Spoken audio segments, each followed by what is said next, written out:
मंगल सेन, ये सब क्या बदतमीजी है? तुम जानते हो पंडित ने मेरे खिलाफ पुलिस में रिपोर्ट की है। हाँ भाई साहब, मुझे पता है, लेकिन मुझे पंडित जी की जो मेंटेलिटी है, जो उनकी मानसिकता है, उस पर तरस आता है। अगर मैं बच्चा गोद लेना चाहूँ तो क्या मैं वो चंदन को ही लूंगा? मैं 27 गाँव का जमींदार हूँ, चाहूँ मैं तो एक नहीं 100 बच्चों को गोद दे सकता हूँ। ये मेरी मजबूरी नहीं है। मेरी दिन और रातों की नींद खराब कर दी, मेरी इज्जत मिट्टी में मिला दी। ये सब कोई गलत तरीका है। पहले पंडित को तुमसे बात करनी चाहिए थी या मुझसे बात करनी चाहिए थी। अगर बालाजी का दर्शन कोई जाएगा तो वो चंदन की वजह से ही जाएगा क्या? वो क्या समझते हैं? लोगों का विश्वास है मेरे साथ। अगर लोगों का विश्वास नहीं होता तो क्या लोग, क्या पब्लिक मुझे 27 गाँवों का जमींदार नियुक्त करते? सोचो सोचो, तुम सोचो जरा। तुम्हारे पंडित जी में 2 कौड़ी 2 रत्ती की अकल नहीं है। कहाँ रहती है उनकी अकल? पैरों में। भाई साहब, जो कुछ भी कह रहे हो वो बिल्कुल सही है। मैं मानता हूँ कि पंडित जी ने बिल्कुल गलत किया है। मैं उनके फेवर में नहीं हूँ, मैं उनके ही खिलाफ हूँ। हाँ, तुम सही समय पे आए हो। मैंने पंडित जी को बुलावा भेजा है, उठ बैठ के तीनों लोग बैठ के मिल के बात करेंगे। उनकी हिम्मत कैसे हुई कि बिना किसी सबूत के वो जाके पुलिस में रिपोर्ट कर देंगे? मुझे लगता है इस पंडित में जरूर कमी है। कमी चंदन में नहीं है। चंदन बड़ा अच्छा बच्चा है, हमारे साथ गया है, बड़ा ही सभ्य बच्चा है, लेकिन सारी कमी पंडित में है। इस पंडित की वजह से ही उस लड़के का चरित्र बिगड़ा है। खैर मुझे क्या, पंडित जाए बाढ़ में, चंदन जाए बाढ़ में, लेकिन मेरी मिट्टी को क्यों, मेरी इज्जत को क्यों मिट्टी में मिला रहा है? उसे थोड़ी अकल नहीं है कि गांव का मुखिया है, उसके साथ में क्या व्यवहार कर रहा है वो? भाई साहब, तुम सही कह रहे हो, मैं उसके बिल्कुल खिलाफ हूँ। आ रहे होगा, पंडित आ रहे होंगे। मुझे उम्मीद नहीं थी भाई साहब, जिस दिन मैंने ये सुना कि उन्होंने तुम्हारे खिलाफ रिपोर्ट कर दी है ना, मेरे गले से रोटी का निगला नहीं निगल रहा है। आ गए, शायद पंडित जी आ गए पंडित, आने दो। पंडित जी, मैं समझता था कि तुम एक नेक और अच्छी इंसान हो, लेकिन तुमने अपनी औकात दिखा दी। तुमने दिखा दिया कि तुम्हारी अकल कहाँ रहती है। तुम ये बताओ कि मैं तुम्हारे चंदन को लेकर क्यों जाऊंगा? ऐसे चंदन हजार पड़े हैं, मैं एक नहीं 27 गांवों का जमींदार हूँ। क्या तुमको विश्वास नहीं है? क्या 27 गांव के लोगों ने मुझ पर ऐसे विश्वास कर लिया? क्या तुम्हें मेरी औकात पता नहीं है? मैं तुम्हारे एक चंदन को नहीं 1000 चंदन तुम्हारा कर सकता हूँ। तुमको क्या लगता है कि तुम बड़ी बड़ी बातें कर लोगे और मैं विश्वास कर लूंगा? मैंने 10 दिन पहले से सुन रखा है कि तुमको कोई बच्चा गोद चाहिए, और यही रीजन है कि तुमने मेरे चंदन को मेरे खिलाफ भड़काया है। वो मैं एक बात नहीं सुनने को तैयार। मैं तुमको क्या लगता है कि तुम जमींदार हो तो क्या तुम पुलिस से ऊपर हो? मैं इसीलिए पुलिस के पास गया था कि मैं तुम्हारी कंप्लेंट करा दूं। पंडित अपने औकात में रहे। मुझे अगर बच्चा चाहिए तो मुझे एक नहीं 1000 बच्चे ले सकता हूँ। मैं तेरे बच्चे का भूखा नहीं हूँ। एक तो मैंने तेरे बच्चे की बात पे सहायता की, तो पूछ मंगल मंगल चंदन बुलाओ। अरे ओ चमकनी इधर आ और चंदन को बुलावा भेज। देख बाहर कोई होगा और उससे बोल कि चंदन को बुला के लाए। वो ही हकीकत बता सकता है, वो तो झूठ नहीं बोलेगा। चलो, तुम्हें जमींदार साहब पर विश्वास नहीं है, अपने लड़के पर तो होगा, वो तो सही बताएगा, तो विश्वास करोगे।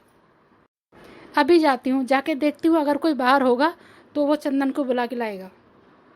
और बाहर अगर कोई नहीं है तो तुम जाओ, बहुत ज़रूरी काम है, बहुत ज़रूरी बातें हो रही हैं। जाके चंदन को बुला के लाओ। अरे ओ किरकिरी, ओ किरकिरी, अरे कहाँ है तू? अरे बाद में पढ़ लियो, पहले इधर आ। किरकिरी इधर आ। हाँ माँ, कैसी आवाज़ लगा रही हो, क्या हुआ? अरे बेटा किरकिरी, तू एक काम कर, तू और तेरी मम्मी दोनों चंदन के घर जाओ और वहाँ से चंदन को बुला के लाओ। अरे पर मुझे बहुत सारा काम है, मम्मी चली जाएगी और ले आएगी। अरे तुझे बोला है ना, जाके तुम दोनों लोग जाओ। अरे पिताजी, मुझे बहुत काम है, मेरे कॉलेज का काम है, फिर मुझे भैंस का काम है, मुझे बहुत सारा काम, वहाँ आने जाने में मुझे 1 घंटा लग जाएगा। अपने काम को रात में कर लियो, चल जा। देखा मंगल, देखा मैंने क्या कहा था? मैं झूठ नहीं बोल रहा हूँ।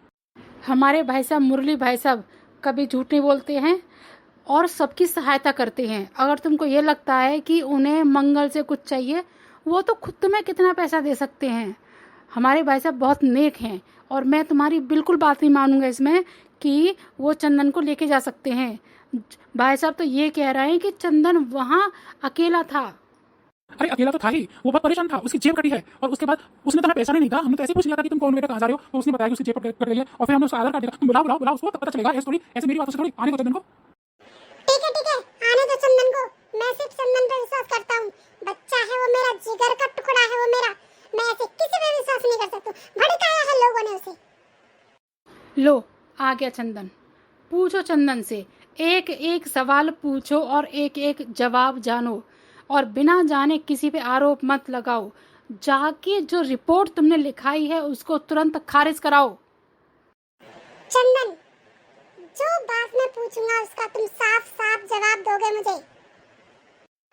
जी पिताजी, आप जो भी पूछोगे मैं उसका साफ साफ जवाब ही दूंगा। तुम यहाँ से बालाजी किसके साथ गए थे और किसके कहने पर गए थे? बोलो सत्य। पिताजी, मैं यहाँ से बालाजी अपनी मर्जी से गया था और किसी के बहकावे में नहीं। मैं खुद अपनी मर्जी से गया था क्योंकि मैं हनुमान जी से कुछ मांगना चाहता था। बोल चंदन, सच सच बता सारी बात। जब मैं रास्ते में जा रहा था तो एक कार में एक सरदार जी थे। उन्होंने मुझे बिठाया और मीठी मीठी बातें करते करते करते करते और वहां जाकर के मुझे पता भी नहीं चला उन्होंने कब मेरी जेब काट ली और मेरे सारे पैसे खत्म हो गए। क्या क्या तुम्हारी जेब सचमुच में सरदार जी ने काटी थी? हाँ पिताजी, और मैं पूरी रात ऐसे ही घूमता रहा, मुझे खाना भी नहीं मिला और मुझे सोने के लिए भी जगह नहीं मिली। मैं जहाँ भी जाता वो पैसे मांगते और मुझे वहाँ से बाले तक जाने के लिए भी पैसे नहीं थे और मैं बहुत परेशान हो गया था। और जब मैंने दो दादी बाबा को देखा, मुझे ये भी नहीं पता था कि ये दादी बाबा हमारे ही गांव के पास के हैं। बस मैंने देखा और इनसे रिक्वेस्ट करने लगा। ये बहुत अच्छे हैं और मुझे लगता है बालाजी महाराज जी ने इनको मेरी सहायता के लिए भेजा था और इन्होंने मेरी पूरी सहायता की और इन्होंने मुझे बिना नाम पूछे ही मुझे पैसे भी दिए, खाना भी दिया और अपने साथ रखा, अपने बेटे की तरह रखा। मैं इनका कभी एहसान नहीं भूलूंगा। ये मेरे लिए भगवान की तरह ही थे। अरे तो मैं तो गलत ही शक कर रहा था। मैंने तो सोचा कि मुखिया जी तुझको भड़का के ले गए। नहीं, इनको तो ये भी नहीं पता कि मैं ही चंदन हूँ। जब मेरा आधार कार्ड देखा तभी पता चला इनको कि मैं ही चंदन हूँ। अरे मुखिया जी, मुझे माफ कर दो मुखिया जी। देखा मंगल, पता चल गया, हो गया पानी का पानी और दूध का दूध। ठीक है, मुझे इसमें बड़े बूढ़े पे आरोप लगाने की बस माफी मांगना हो गया कम। तू बता मेरी क्या इज्जत है? इन्होंने छोटी सी बात के लिए मुझे बड़े बूढ़े पे इल्जाम लगाया है। क्या भगवान माफ करेगा? क्या है पंडित होने का मतलब? तुम वैसे कथा करते हो, भागवत करते हो, वैसे तुम गलत काम नहीं करते हो। भाई साहब, कोई और होता तो वो मानहानि का केस दर्ज कर देता। अरे नहीं पंडित जी, अरे नहीं मुरलीधर, अरे नहीं मंगला, ऐसा मत कर। मैं बहुत गरीब हूँ, मैं कैसे केस लड़ूंगा? मैं बहुत गरीब हूँ, मेरे पास खाने के लिए तो पैसे हैं। तुमको तब ये बात समझ में नहीं आई जब तुम पुलिस का केस झूठे लगवाने गए थे मुझ पे? मैं बिना केस के नहीं मानूंगा क्योंकि तुमने मेरी बेइज्जती की है, तुमने मेरी इज्जत धूल में मिटा के रख दी है।